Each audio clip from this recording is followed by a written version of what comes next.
विधान परिषदेच्या एकूण 78 सदस्य संख्येपैकी 22 सदस्य स्थानिक स्वराज्य संस्थांद्वारे निवडून जातात। मात्र गेल्या अनेक वर्षांमध्ये राज्यात स्थानिक स्वराज्य संस्थांच्या निवडणुका झाल्या नव्हत्या।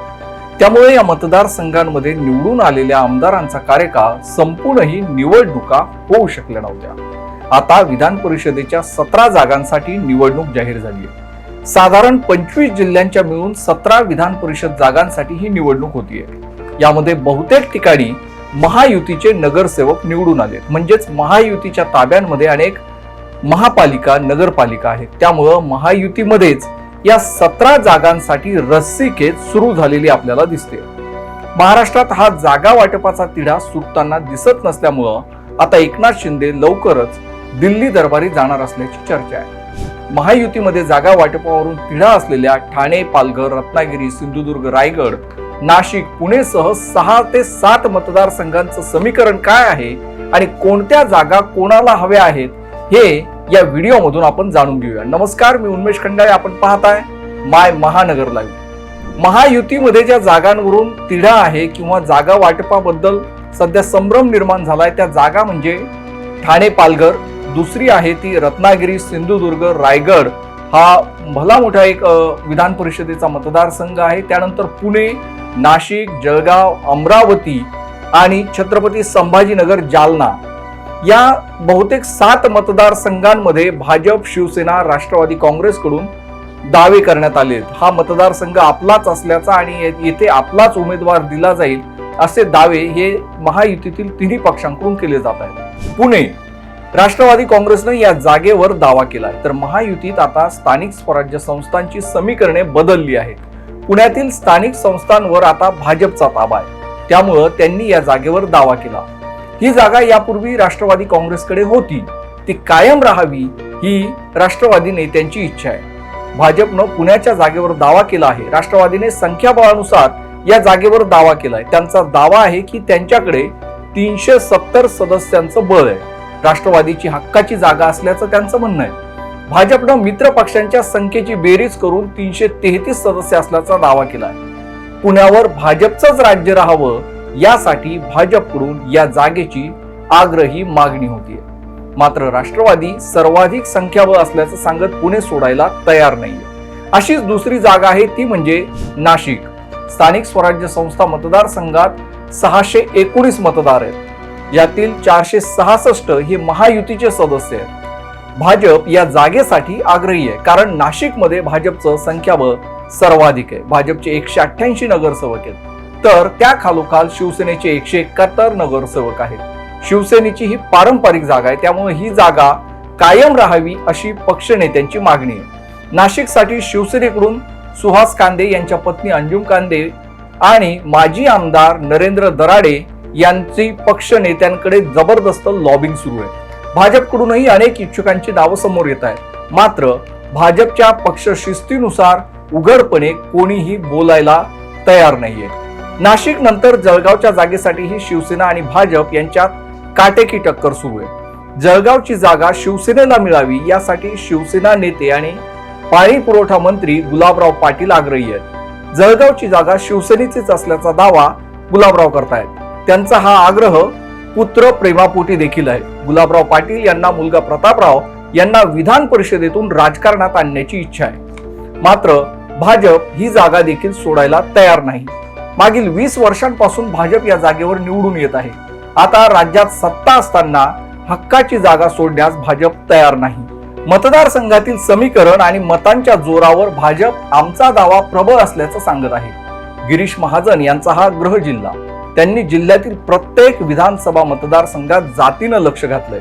अनेकदा शिवसेनेचे आमदार असलेल्या मतदारसंघातही गिरीश महाजनांचा हस्तक्षेप होत असल्याचं शिवसेनेचे आमदार पक्षनेत्यांकडे सातत्यानं तक्रार करतात। याची माहिती हे खासगीमध्ये देखील देतात। दुसरीकडे गुलाबराव पाटील यांच्या मुलाला उमेदवारी देण्यावरून शिवसेनेचेच आमदार किशोर पाटील यांचा विरोध समोर आलाय। जागा वाटपाचा तिढा सुटला नाही तर स्वतंत्र निवडणूक लढवू एवढी तयारी शिवसेनेकडून केली जाते।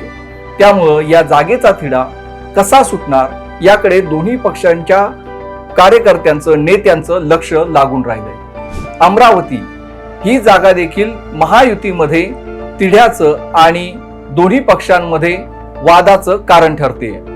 मात्र ही निवडणूक विधानसभेची आणि मुख्यमंत्री ठरवणारीच असल्याप्रमाणे शिवसेना आणि भाजप एकमेकांसमोर आले आहेत। याचं कारण म्हणजे शिवसेनेत बच्चू कडू यांचा झालेला प्रवेश। बच्चू कडू यांचा शिवसेनेत प्रवेश झाला आणि त्यांना विधान परिषदेवर घेण्यात आलं। यामुळे अमरावतीच्या राजकारणात अचानक बदल झाला।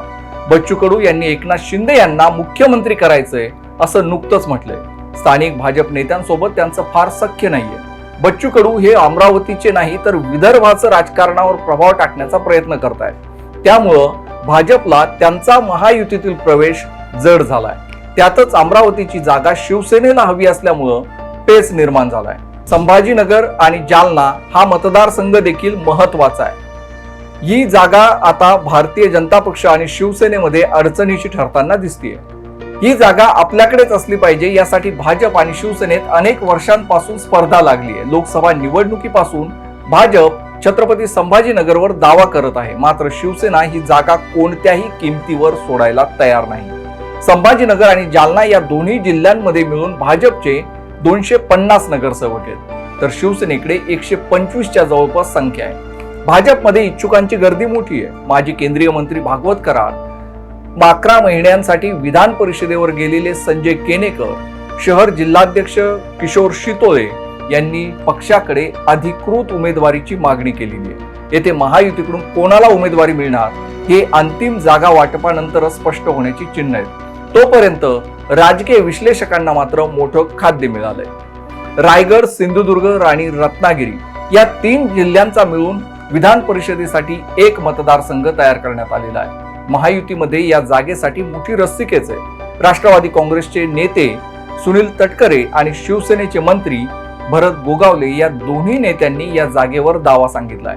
दोघांनाही आपापल्या मुलांना या जागेवरून विधान परिषदेत पाठवण्याची इच्छा आहे। राष्ट्रवादी काँग्रेसला जागा वाटपात किती जागा मिळतात यावर ही जागा कोणाला सुटणार हे ठरू शकतं। जागा कोणाला सुटणार यावरच गोगावले पुत्र विकास गोगावले आणि तटकरे यांचे सुपुत्र अनिकेत यांचं भवितव्य अवलंबून असणार आहे। मात्र ही जागा राष्ट्रवादीला सुटण्याची चिन्ह अधिक दिसत आहेत। ठाणे आणि पालघर ही जागा अत्यंत महत्वाची मानली जाते। उपमुख्यमंत्री एकनाथ शिंदे यांचा ठाणे हा बालेकिल्ला आहे, तर भाजपने या मतदारसंघावरती आता दावा केला। भाजपकडून येथे उमेदवार कोण असणार हे स्पष्ट नसलं तरी मागील विधान परिषदेच्या अनुभवावरून भाजप त्यांच्या निष्ठावान पदाधिकाऱ्यांना आता संधी देण्याची शक्यता अधिक आहे। तर शिवसेनेकडून बहुजन विकास आघाडीचे हितेंद्र ठाकूर यांना पक्षात घेण्याची तयारी सुरू आहे। ठाणे पालघर या मतदारसंघात संख्याबळानुसार भाजपकडे 444 मतांची मोठी आघाडी आहे। त्या खालोखाल 346 इतकं संख्याबळ शिवसेनेकडे। हा मतदारसंघ ताब्यात ठेवण्यासाठी सेनेकडून राजकीय जुळवाजुळव सुरू झाली आहे। या मतदारसंघात येणाऱ्या वसई विरार महापालिकेत हितेंद्र ठाकूर यांच्या बहुजन विकास आघाडीची सत्ता आहे। 115 पैकी 71 नगरसेवक त्यांचे निवडून आले। त्यामुळे विधान परिषदेच्या या निवडणुकीत नगरसेवकांची मतं निर्णायक ठरण्याची चिन्ह आहेत। म्हणून शिवसेनेकडून त्यांना सोबत घेण्याचे प्रयत्न सुरू आहेत। हितेंद्र ठाकूर हे त्यांचा मुलगा क्षितिज ठाकूर यांच्यासाठी आग्रही आहेत। दोन्ही नेत्यांमध्ये गुप्त ठिकाणी बैठका झाल्याचं देखील माहिती आहे। तर दुसरीकडे शिंदे गटाचे नेते रवींद्र फाटक या जागेसाठी इच्छुक आहेत। त्यांनी देखील हितेंद्र ठाकूर आणि क्षितिज ठाकूर यांची भेट घेतली आहे। त्यामुळे एकनाथ शिंदे ठाणे पालघरची जागा बवियाला सोडणार की रवींद्र फाटक यांना हे लवकरच स्पष्ट होईल। मात्र भाजप आपला दावा सोडायला तयार नाही, तेव्हा अखेरच्या क्षणापर्यंत या जागा वाटपाचा तिढा सुटताना दिसत नाही। त्यामुळं अनेक ठिकाणी बंडखोरी आणि त्यानंतर क्रॉस वोटिंग होण्याची देखील शक्यता आहे। असेच माहितीपूर्ण आणि राजकीय व्हिडिओंसाठी माय महानगर लाईव्ह या आमच्या YouTube चॅनलला सबस्क्राईब करा आणि हा व्हिडिओ आवडल्यास हाईप करायला विसरू नका। धन्यवाद।